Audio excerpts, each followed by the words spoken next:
So things haven't been going well for the Bulls recently, but that's not going to stop us from doing Bulls hot takes, which we do every Wednesday on this channel, where I react and discuss your hot takes. So feel free to leave your takes in the comments below to be included in next week's video. You can also leave your hot takes anytime on the Discord server under the hot takes channel. Link to the Discord can be found in the description below, and it is entirely free. I do not charge any membership fees for it.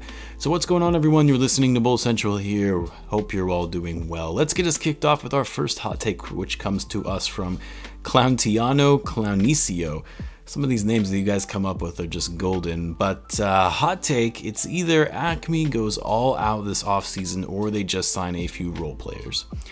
Well, I mean, there really aren't many other options, right? Yeah, that's going to be you go big or you just sign some role players, depending on the landscape, depending on how the Bulls finish out the season.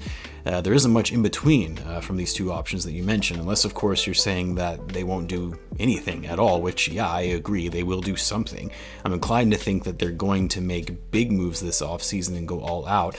If the trade deadline was any indication of the kind of aggression the team is looking to operate at, and the fact that they're looking to start competing now, yeah, my guess is they're going to be pretty sizable changes to the roster overall come this offseason. Next up, FTR Spitfire, one of my longtime subs now. If the team we have now was the team we had at the start of the season, we would be the 5th or the 6th seed right now, no question.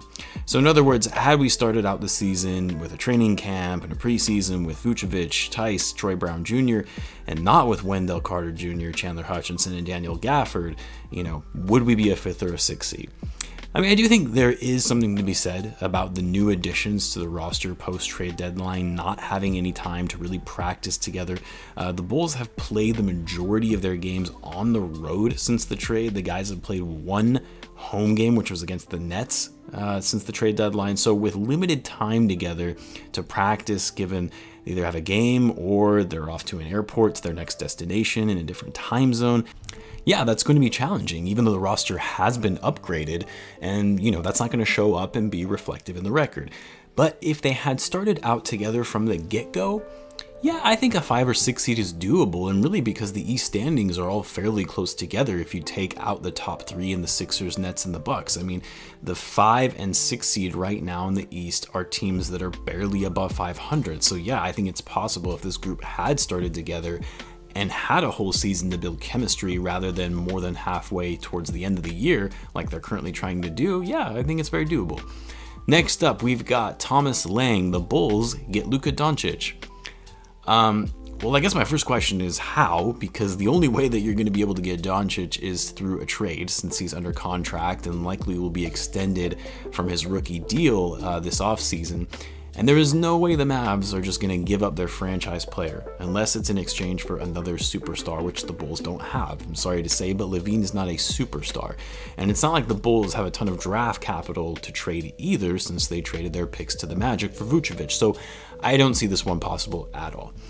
Next up, this one is from Nick May. The Bulls are a quote-unquote Ben Simmons type player away from a deep run. So a Ben Simmons type player, well, let's just use Ben Simmons then as an example. A playmaking point guard who can play elite defense, but can't really shoot, but can still generate offense by slashing to the basket.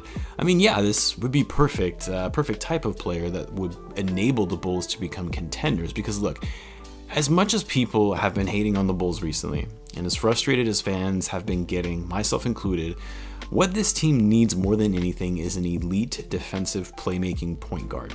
We got our center, which we needed in Vucevic. Ben Simmons is that. He is that defensive playmaking point guard, elite defensive playmaking point guard. Chris Paul is also that. You could even add Kyle Lauri to that mix as well, just as a few examples. So if you fix that issue for the Bulls and their lack of perimeter defense at the guard position, their improved playmaking with a guy who knows how to run the floor and can navigate the offense for guys like Lavine and Vucevic, yeah, that's a deep team. That's a team that can make a deep run in the playoffs. So I'm not sure, you know, there are some people who are going to say, no, this team is trash, regardless of the fact that if you add in an elite point guard, we're still going to be bad. But no, an elite point guard that can actually control the pace and flow of the offense rather than having these talented players on offense running around trying to create for themselves and unsure of what to do in transition. So now Ben Simmons isn't the option since he's under contract and a max contract at that, and the Bulls don't have the assets to trade for a guy like Ben Simmons, although I will say Ben Simmons would fit perfectly on this roster because we wouldn't need his shooting since we already have enough shooters and players to generate offense on the roster. What we need is his elite defense and playmaking that would balance the team out and make us overall more well-rounded. But yes, a similar type player, right? A playmaking point guard, a true point guard that is great on defense and would make us a significantly better team, one that could enable the Bulls to make a deep run in the playoffs. Next up, we got John D. Chris Paul is just another Russell Westbrook. Good, but will never win a championship regardless of who he plays with. Not named LeBron James, CP3 will not make the Bulls contenders.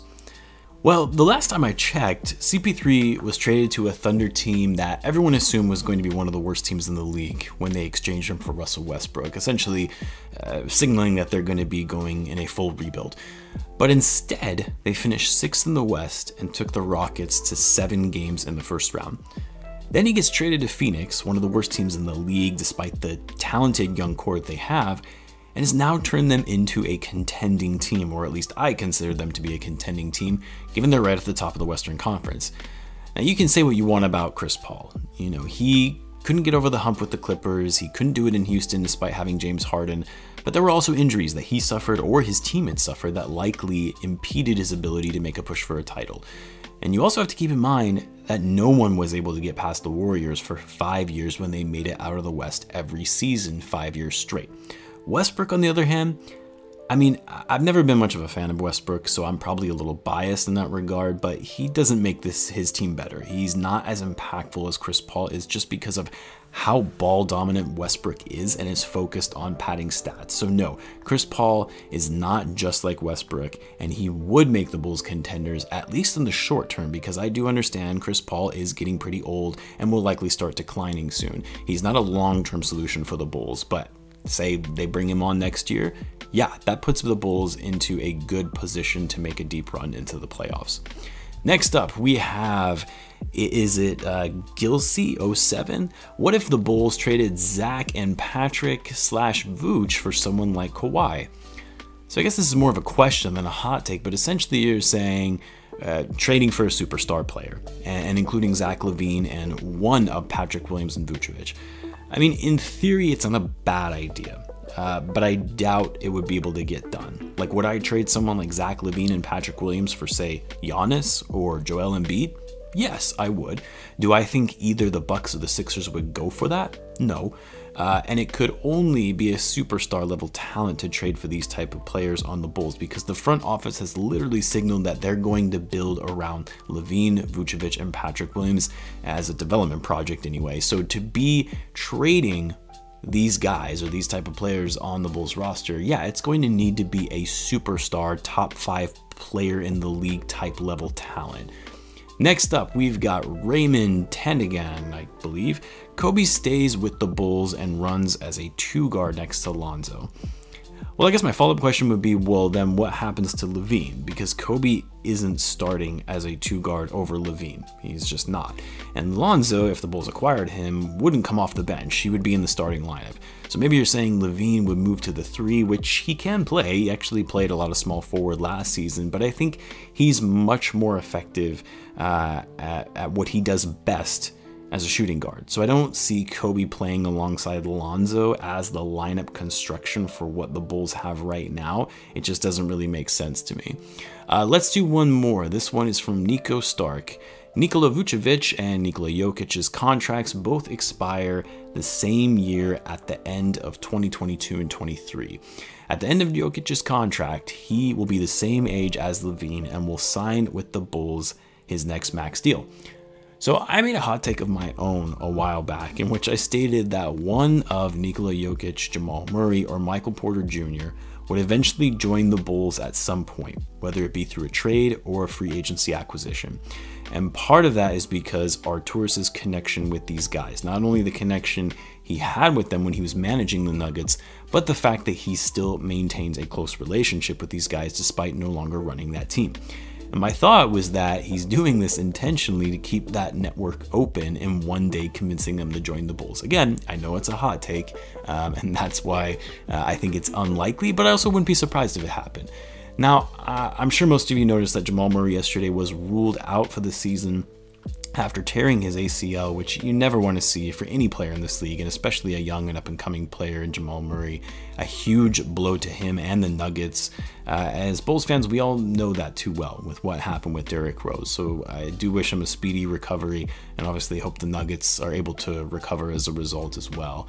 But as for Vucevic and Jokic's contract on the same term, and yes, Jokic is the same age as Zach, so they'll be 28 by the time Jokic's contract expires. Vucevic will be 32 at that time. It's possible that Arturas wouldn't extend Vucevic at his age, but rather focus on upgrading at the center position and bringing in a younger and even more versatile big man in Jokic that fits Lavine's timeline and could really set up the Bulls for success in the long term. I think a lot of it depends on how the Bulls do over these next couple seasons. Are they going to be able to position themselves to be an up-and-coming team or even a title contender in just 2 years?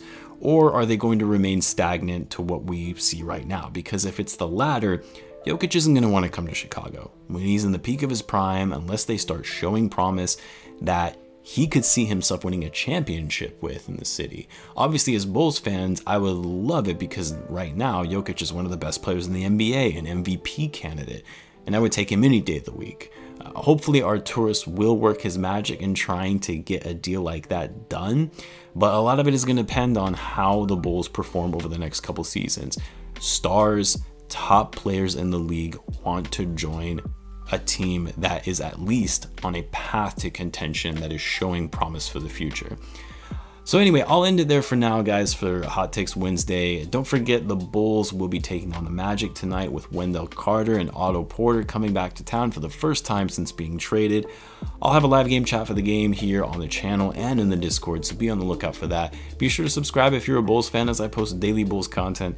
Thanks again for tuning in, guys, and I will catch you in the next one.